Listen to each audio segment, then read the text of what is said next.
Throughout our lives, and that includes the 15 years that we've been homesteading here on this property, we've learned a few things, and sometimes those things are from things that have gone well. Other times we stuff things up and we learn a few things as well. But what we try and do is share those things that we've learned on specific activities mainly with you guys through those videos that we put on our channel. But today I want to do a little bit of a different video and just talk about 5 kind of tips for those of you that might be new, or 5 tips that might actually help you if you're looking at getting into this type of lifestyle. And they're the more broader sort of learnings that we've had about homesteading along the way. I'm going to do this one a little bit different. Normally, of course, the camera points in this direction, but I thought for this type of a chat, it's probably a good idea to turn the camera around and have a bit of a chat with you. And to do that, what we might do is go for a bit of a walk around the property. And I might even show you a few of the places that we've learned some of these lessons.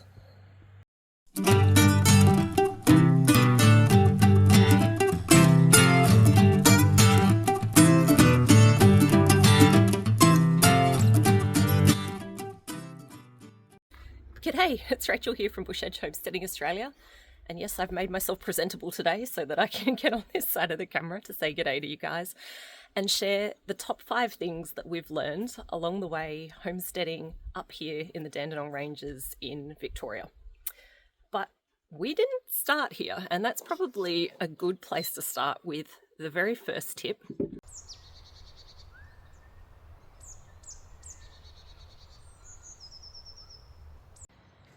Tip number 1 is really just about the fact that you don't have to have a huge amount of land to start off this lifestyle. And don't feel that you're going to be judged if you kind of align with the homesteader way of life, but you're not on a rural property. For us, we are now on 5 acres, but it didn't start out that way. When I was living in a flat, I used to grow some things on a balcony. When hubby and I got together, we kind of started off originally with like 1 little duck. And then when we moved to a property where we could have a little bit more space, we got some chickens and we have had more ducks. And then we started growing things in the spaces we had available. The place before this, we were pretty limited in where we could grow. So we used to kind of chase the sun on the balcony. And we used to grow in areas on our driveway, and I had a little plastic greenhouse at that stage on the driveway area because it was a super shaded property and it was the only places that we could grow. There was really no ability to have fruit trees because they didn't like how shady it was, except for a few. They were kind of like this weedy type of plum, a little cherry plum that grew on the property. But even those, I managed to kind of harvest those and preserve them up. And I wasn't so good at preserving back then, so didn't quite get it right the first few times that I did that. But, you know, it was all a big learning along the way. And those things that I learned, they weren't, all learned from this property, but I was able to take them into this property when we moved here. And this property, it still has limitations. We would absolutely love to have, our own beef and milk and things like that. But on the steep slope that we have here, there is absolutely no way that we could sustain cows. It would also be amazing to have a lot more space that is nice and flat for growing. But again, there's areas that we can and can't grow on this property. We've got all this beautiful bush and we would never want to touch the bush. We feel like we're custodians of the bush on this place. So we work with what we have. We are incredibly grateful for the little patch that we do have here because there is an awful lot that we can do.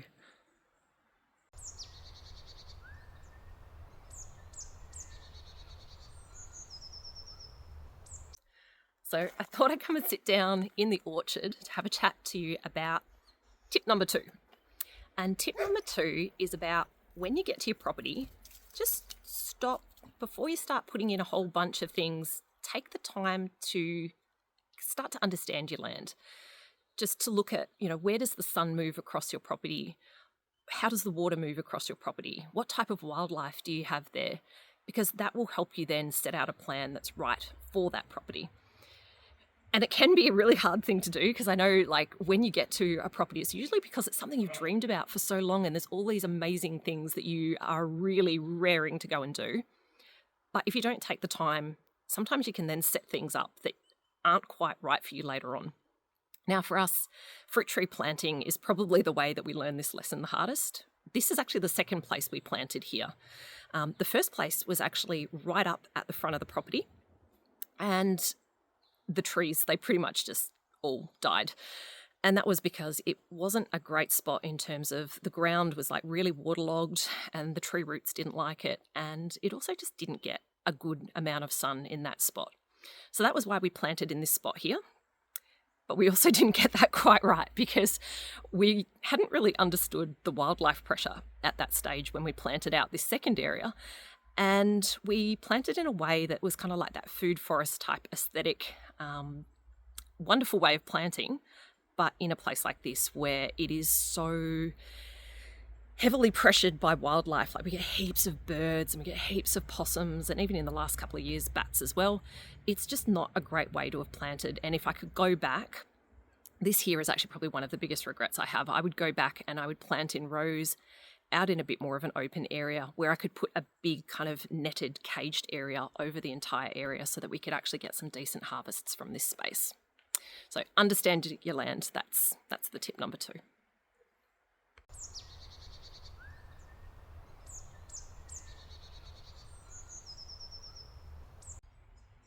Tip number 3 is that things are going to go wrong that are just completely out of your control. These are probably the lessons that we've learned the hardest, that have been the most impactful. But there is something that's kind of come out of this one, and that is that we've learned along the way that some of these things that were really, really hard were the things that ended up kind of turning around and ended up being a bit of an asset on this place. The first one happened quite early on in our time here when I was actually pregnant, and this flat area that you kind of see here where we grow today, none of that used to exist. We pretty much had the house and then it was a slope that went straight down towards the bush. And we had a plumber do some work to replace our septic system. And I asked him at that time, could you create just a little kind of flat area where I could have a little garden bed down here? And he created a flat area, but he made a complete and utter mess. He also made a huge mess in our backyard area, all through here where all the septic lines go. And this guy pretty much then walked away. And we were left with something that actually looked like wartime trenches in our backyard. And it was a horrible, horrible time. We were kind of at a bit of a loss as to how to fix it all. And then hubby decided he was going to purchase an excavator. And that was actually probably one of the best things that ever happened, because not only was he able to fix up all this area, he was also then able to create this beautiful flat area today where we grow, where we've got our greenhouse. And yeah, if that situation never had happened, we wouldn't have this growing space that we have today. Now, I thought I'd walk over here to sit down on these logs to share with you probably what was the most impactful thing that's ever happened on this property though. And that was the day all these trees fell, and a whole bunch more. In 2017, there was a really big windstorm that happened here in the Dandenong Ranges. And on this particular day, I actually had a friend over from my work that we were setting him and his wife up with some bees. They were starting off their first beehive, and we had some ready to go for them. And I remember all of us standing on our deck, just watching tree after tree, just kind of one after the other falling down in this really intense wind that just blew through. It was absolutely incredible, like nothing I'd ever experienced. And yeah, we were just watching tree drop on top of tree. So many fell. I think there was about 30 plus that fell on this property alone at that time. And they were completely uprooted. You know, it wasn't just that, you know, trees were snapping, like the whole trees were going over. And the trees on this property are really around. And you have a look at this one in front here. You know, you can see that when we talk about gum trees here, they are absolutely enormous, big, heavy trees. And what that meant is with that many trees down on this, it was a massive, massive exercise to get all of that cleaned up. We had to get insurance involved, and Even that experience didn't go particularly well. Let's just say that insurances contractors aren't necessarily the best equipped to deal with that type of cleanup event. And in fact, the guys that they sent in came and actually created a bigger issue and pulled down more trees trying to get out their bogged excavator. And we actually ended up taking on the job ourselves after that. And we're very lucky that we were both working in an industry where we knew people that had equipment that would be able to help us with that sort of thing. Plus, hubby has a lot of really good hands-on skills as well with the excavator. It was also amazing, like on chainsaws and things like that. So we were very, very fortunate that we had the skills to be able to deal with a lot of the cleanup ourselves. That cleanup took, well, it was pretty much the next few years of our lives, just kind of chipping away, cleaning up those trees. But again, there's a benefit that came about from it all. A big part of it's like what you see behind here. It's now, what is it now? 7 years later, and we still have probably another year's worth of wood here. That wood we've been using in our fire, and it's kept us warm. We've used it for cooking. It's been an incredible asset for all these years. The other thing is out here. So again, I'm going to turn you.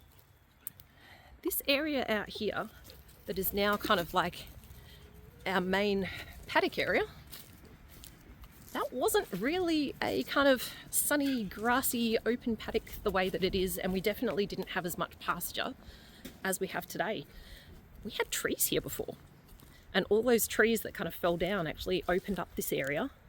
In fact, there was a gigantic gum tree just kind of here on the corner where this post is now. And that tree used to shade out the area that our garden is in today. So we definitely wouldn't be able to grow the way that we can grow today. And we wouldn't have all the pasture that we have for the sheep if it hadn't been for that event. It also allowed us to create a few areas. Like you can kind of see all the trees kind of buried in here. They were also from the event. And all the way down the hill, we do have a little bit of a flatter area just down here. And that was created when that event happened as well. And just purely because we needed somewhere to put all of the upturned stumps. We needed somewhere to put some of the gigantic logs, because at that stage we had so much firewood that we weren't really thinking we needed to bring it all up. So we used it to create these areas. There you go, that's a little bit closer. Probably gives you a better appreciation of this area here. And you can see how we've got the logs that kind of hold back the land. And that was super important after the mess that the insurance contractors had made, just to try and get this area all stabilised again.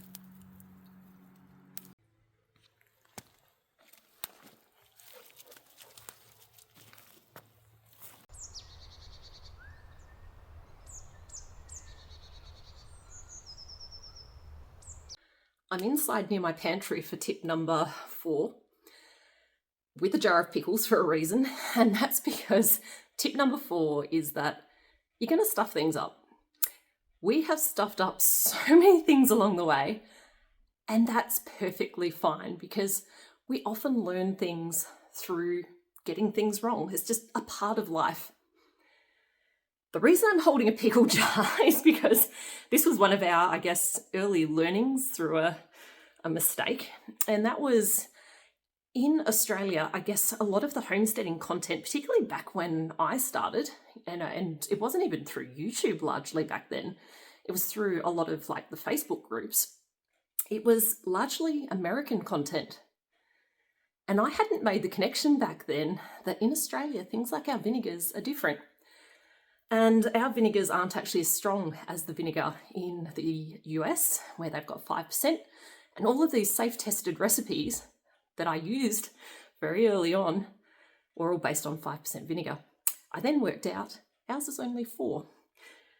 When I worked that out, I really wasn't comfortable using those jars for my family where I'd use vinegar, so I chucked them out.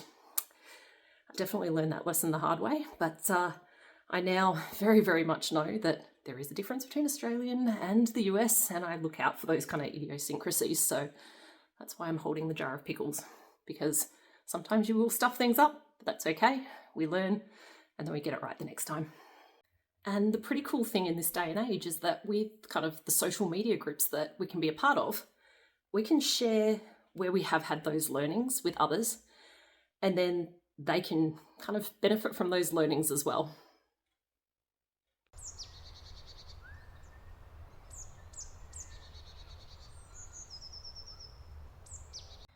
Now, tip number 5 is probably the most important thing for those of you that have started this journey already and are new to it, because you will probably be consuming heaps of information like YouTube videos like this one, might be posts on social media and groups that you're a part of. You know, it could be preserving groups or livestock groups, homesteading groups like the amazing Australian homesteaders community. And you'll be seeing all this amazing stuff that people are doing. And that can sometimes seem a little bit overwhelming if you're trying to think, how on earth can I do all of this stuff? The important thing to understand is you don't need to do all the stuff. You don't need to do all the things. It's about finding those things that work for you and work for your family and that will add to your life and to your family's life and will give you joy. You don't want this to become work and hard and then potentially be something that you're not going to love, because it is an incredible lifestyle. But you don't have to do everything that everybody's doing to be living this lifestyle.